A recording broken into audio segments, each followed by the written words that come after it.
आज हम लोग बात करेंगे टाइम डायलेशन को लेकर के। तो what is time dilation? Relativity में ये बहुत ही इंटरेस्टिंग टॉपिक है। टाइम डायलेशन को लेकर के बहुत सारा स्टूडेंट के मन में डाउट्स, कन्फ्यूजन अराइज होते हैं। मेरा रिक्वेस्ट है, वीडियो को आप लोग ध्यान से देखिए।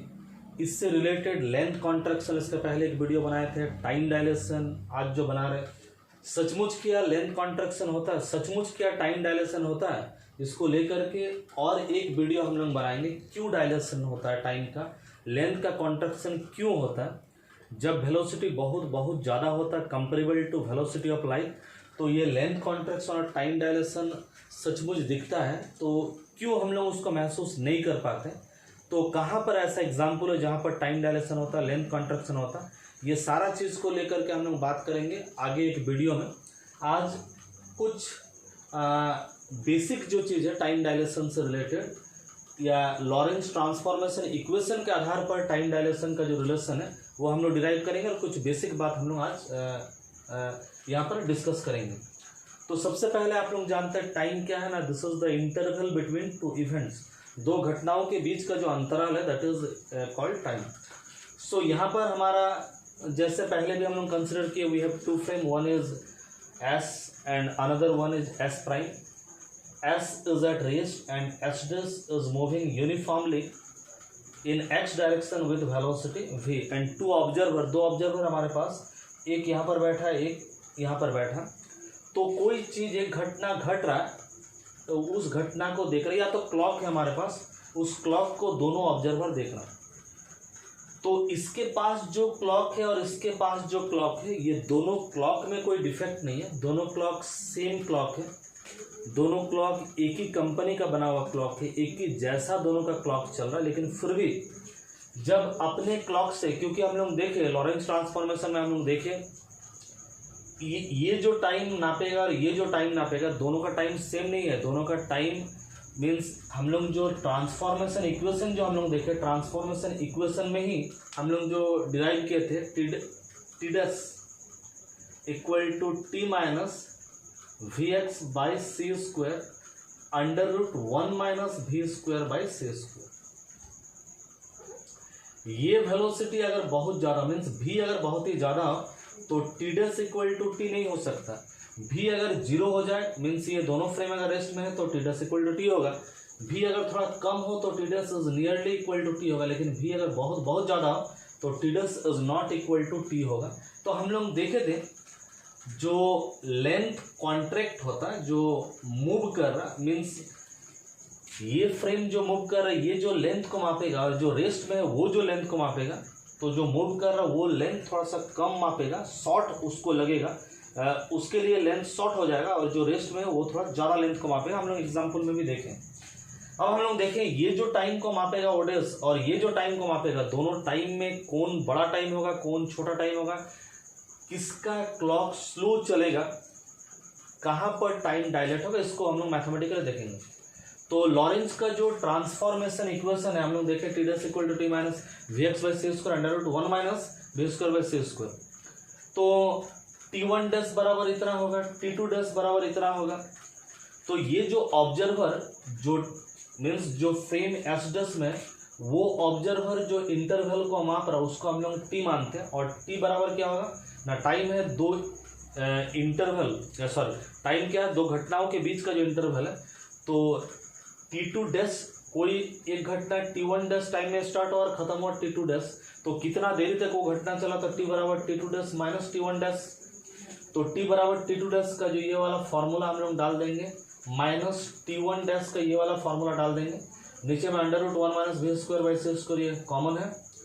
ये देखिए minus V square by C square, यहाँ पर माइनस और माइनस क्या होगा, plus V square V X by C square, यहाँ पर ये plus V X by C square, ये माइनस वाला है और माइनस माइनस यहाँ पर प्लस है, तो ये कैंसल आउट हो जाएगा, बचेगा t2 माइनस t1 हुआ।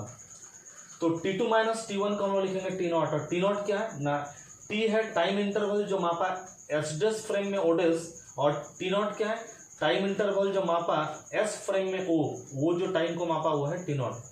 तो t is not equal to t0।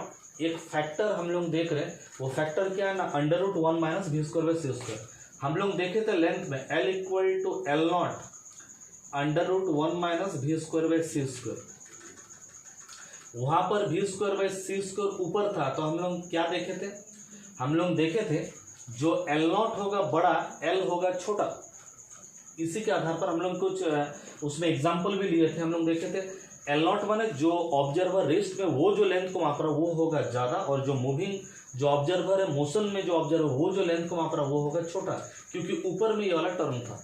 लेकिन अब ये वाला टर्म नीचे में, इसका मतलब क्या होगा, ये जो T, this T is greater than this T not. इसका मतलब क्या है, T is greater than T not. इसका मतलब जो क्लॉक मूविंग स्पेसशिप में रखा हुआ है वो क्लॉक थोड़ा स्लो चलेगा, मीन्स टाइम वहाँ पर थोड़ा डायलेट करेगा। ये बड़ा है, ये छोटा है, ये थोड़ा स्लो चलेगा। ये टाइम जो फ्रेम एस में जो है वो अगर टाइम को टी नॉट नाप रहा, मीन्स दो घटनाओं के बीच का जो अंतराल को वो माप पा रहा, दो घटनाओं के बीच का अंतराल को ये उससे ज़्यादा मापेगा। मीन्स इसका जो क्लॉक है, जो मूविंग स्पेसशिप में जो क्लॉक है वो थोड़ा स्लो चलेगा, इसका टाइम डायलेट होगा। ये बड़ा है, ये छोटा है, means moving clock will run slow. Moving clock हमेशा स्लो चलेगा, यही बता रहा है स्पेशल थ्योरी ऑफ रिलेटिविटी। जैसे अगर कोई ऑब्जर्वर रेस्ट में है, उसका क्लॉक का जो कांटा है वो इवेंट स्टार्ट हुआ 12 से और कांटा पहुंचा 3 पर, तो 12 से 3 पर जाने पे उसको टाइम लगा टी नॉट। और मूविंग क्लॉक जो रहेगा, मूविंग क्लॉक उसका भी कांटा, ये भी जब 12 में था ये भी 12 में था, दोनों सेम था, सिंक्रोनाइज था। लेकिन 12 से 3 तक उसका पहुंच गया, लेकिन जब 12 से 3 तक उसका पहुंच गया, ऑलरेडी इसका पहुंच गया, लेकिन इसका भी 12 से 3 तक नहीं पहुंचा, इसका भी पहुंचा कहाँ तक, माने 3 तक पहुंचने में और उसको टाइम लगेगा। इसका घड़ी स्लो हो गया, इसको 3 तक आने में इंटरवल तो और बढ़ेगा, मीन्स टाइम इंटरवल इंक्रीज कर जाता जब कोई क्लॉक मूव करता। इसी को बोलते हैं हम लोग टाइम डायलेशन। इसको एक दूसरा एंगल से हम लोग देखते हैं। घड़ी से ऐसा देखने से थोड़ा समझने में दिक्कत है। तो घड़ी जो हम लोग बनाते हैं, इसको आप देखिएगा, जो भी घड़ी हम लोग बनाते हैं उसमें सभी चीज़ में एक पीरियोडिक चीज़ होना चाहिए। घड़ी को काम करने के लिए कोई एक पीरियड, जैसे घड़ी का जो कांटा, सेकंड कांटा, मिनट कांटा, उसमें एक पीरियोडिसिटी है, एक निश्चित इंटरवल में वो इतना दूरी आएगा, पीरियोडिक चीज़ होना चाहिए।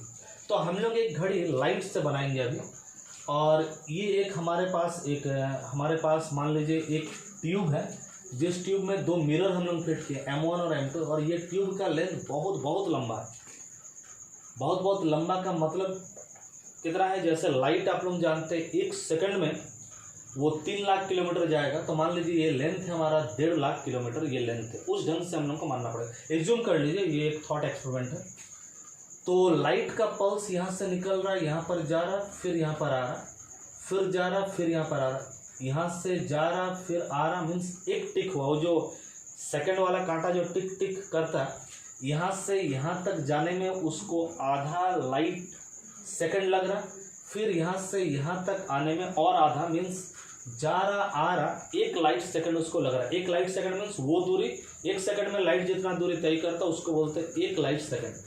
तो ये दूरी हम लोग क्या लिए, 1.5 लाख किलोमीटर लिए, और फिर आ रहा 1.5 lakh kilometre means 3 lakh kilometre. Light 1 second में 3 लाख किलोमीटर ट्रेवल कर रहा है, तो 1 लाइट सेकंड का मतलब है 3 लाख किलोमीटर दूरी। आप लोग पढ़े 1 light year, 1 light year means distance travelled by light in 1 year, और 1 light second means distance travelled by light in 1 second. तो ये जा रहा फिर वो आ रहा, तो जब जा रहा फिर आ रहा तब ये 1 सेकंड हो रहा। किसके लिए, ये एस फ्रेम में जो ऑब्जर्वर है वो किस ढंग से मेजर कर, उसका 1 सेकंड का मतलब क्या, लाइट जा रहा और लाइट आ रहा, 1 सेकंड उसके लिए हो गया, फिर जा रहा फिर आ रहा, फिर 1 सेकंड हो गया। इस ढंग से उसका घड़ी काम कर रहा। यही घड़ी को अगर कोई मूविंग ऑब्जर्वर अगर देखेगा, यही घड़ी को कोई मूविंग ऑब्जर्वर इधर अगर कोई ऑब्जर्वर वी वेलोसिटी से जा रहा है, जैसे फ्रेम में था वी वेलोसिटी से अगर जा रहा, तो उसको ऐसा प्रतीत होगा ये वाला जो क्लॉक है इधर मूव कर रहा, इधर, और कितना ना v होगा मैग्नीट्यूड ऑफ वेलोसिटी v, वो जा रहा है इधर। लेकिन जैसे हम लोग स्टेशन में चीज को इस ढंग से समझिए, स्टेशन में प्लेटफॉर्म में कोई ऑब्जर्वर अगर खड़ा है, वो अगर ट्रेन को देख रहा आगे की ओर जा रहा, तो ट्रेन का ऑब्जर्वर अगर प्लेटफॉर्म का जो कोई बॉडी अगर कोई व्यक्ति अगर है उसको दिखेगा वो पीछे की तरफ जा रहा, मूव कर रहा, तो इसका मतलब ट्रेन के फ्रेम से देखने से लगेगा ऑब्जर्वर पीछे की ओर जा रहा और ऑब्जर्वर के फ्रेम से देखने से लगेगा ट्रेन आगे की ओर जा रहा। मीन्स दो इनर्शियल फ्रेम में सेम चीज हम लोग को देखने को मिलेगा, इसी को हम लोग बोलते हैं इनर्शियल फ्रेम। तो जो मैं बोल रहा था, जो रेस्ट में है उसको 1 सेकंड का मतलब लाइट जा रहा फिर आ रहा, ये उसका एक टिक हो रहा, उसका 1 सेकंड में जा रहा और आ रहा, ये एक टिक मीन्स 1 सेकंड। लेकिन जो ऑब्जर्वर इधर आगे बढ़ रहा वो ये चीज को, इसी इंस्ट्रूमेंट को वो देखेगा। इस इंस्ट्रूमेंट को हम लोग चेंज नहीं किए, लेकिन जब वो देखेगा तो उसको लगेगा ये इंस्ट्रूमेंट पीछे की ओर जा रहा है। कितना वेलोसिटी से? वो आगे की ओर अगर v वेलोसिटी से जा रहा मीन्स मैग्नीट्यूड अगर v है तो पीछे की ओर जा रहा v वेलोसिटी से।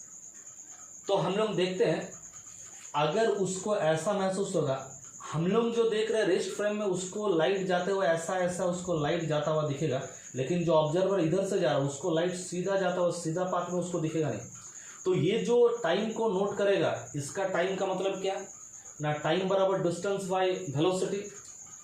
टाइम, इसका टाइम को हम लोग रेस्ट का टाइम को मान रहे टी नॉट, डिस्टेंस क्या है एल, डिस्टेंस जा रहा एल डिस्टेंस आ रहा, एक टिक कंप्लीट करना है तो डिस्टेंस है 2l और लाइट का वेलोसिटी कितना होगा c। चाहे ये फ्रेम से देखा जाए चाहे ये भी जो मूविंग ऑब्जर्वर, यही तो आइंस्टाइन दिखाया है, जो चाहे ऑब्जर्वर रेस्ट में हो चाहे मोशन में हो, velocity of light should be constant. Velocity of light constant के चलते ही हमारा वेलोसिटी ऑफ लाइट अगर कांस्टेंट अगर नहीं होता, जैसे हम लोग गैलीलियन ट्रांसफॉर्मेशन में देखे थे, वेलोसिटी ऑफ लाइट कांस्टेंट नहीं है, लेकिन यहाँ पर हम लोग को क्या दिख रहा है ना, वेलोसिटी ऑफ लाइट हमारा कांस्टेंट। तो ये भी जो वेलोसिटी को दिखेगा वो दिखेगा c, और ये जो ऑब्जर्वर आगे बढ़ रहा है उसको ये वाला एपरेटस भी वेलोसिटी से पीछे जाते हुए लग रहा है, लेकिन उसके लिए भी वेलोसिटी होगा हमारा c। तो अब अगर हम देखते हैं वो जो उसको जो दिखेगा, लाइट यहाँ से निकल तो रहा है, लेकिन जब लाइट आगे बढ़ रहा है यहाँ बढ़ रहा है तब तो ये एपरेटर्स उसको यहाँ नहीं दिखेगा, उसको एपरेटर्स तो यहाँ दिखेगा। मीन्स मिरर M2 मूव कर गया यहाँ पर, मिरर M2 यहाँ पर आ गया इस पोजीशन, M2 डैश माने या इस पोजीशन में आ गया, डी पोजीशन में आ गया मिरर M2। तो देखिए अब देखिए लाइट को ज़्यादा पाथ ट्रैवल करना पड़ रहा है, उसको जो दिख रहा है लाइट को ज़्यादा पाथ ट्रैवल करना पड़ रहा है। तो ये हमारा L दूरी, परपेंडिकुलर दूरी, चूंकि हम लोग देखे थे लॉरेंस ट्रांसफॉर्मेशन, परपेंडिकुलर दूरी y डैश बराबर y, इसके लिए जो परपेंडिकुलर दूरी होगा इसके लिए भी वो परपेंडिकुलर दूरी होगा, लेकिन ये वाला दूरी खाली x वाला दूरी चेंज हो रहा था, टाइम चेंज हो रहा था। तो उतना में ये जो दूरी जो ट्रैवल कर रहा है, ये दूरी ट्रैवल कर रहा है कितना, ये डिस्टेंस चूंकि v वेलोसिटी से पीछे की ओर जा रहा है, टाइम कितना मान लिया जाए, टाइम है t1। तो t1 टाइम में v वेलोसिटी से अगर ये वाला एपरेटर्स अगर मूव करे तो कितना t1 टाइम में कितना डिस्टेंस और ट्रैवल करेगा v वेलोसिटी से अगर जाए तो v1। और लाइट कितना डिस्टेंस ट्रैवल करेगा ना, लाइट का वेलोसिटी है c और उतना ही टाइम में वो कितना डिस्टेंस ट्रैवल करेगा ना ct1।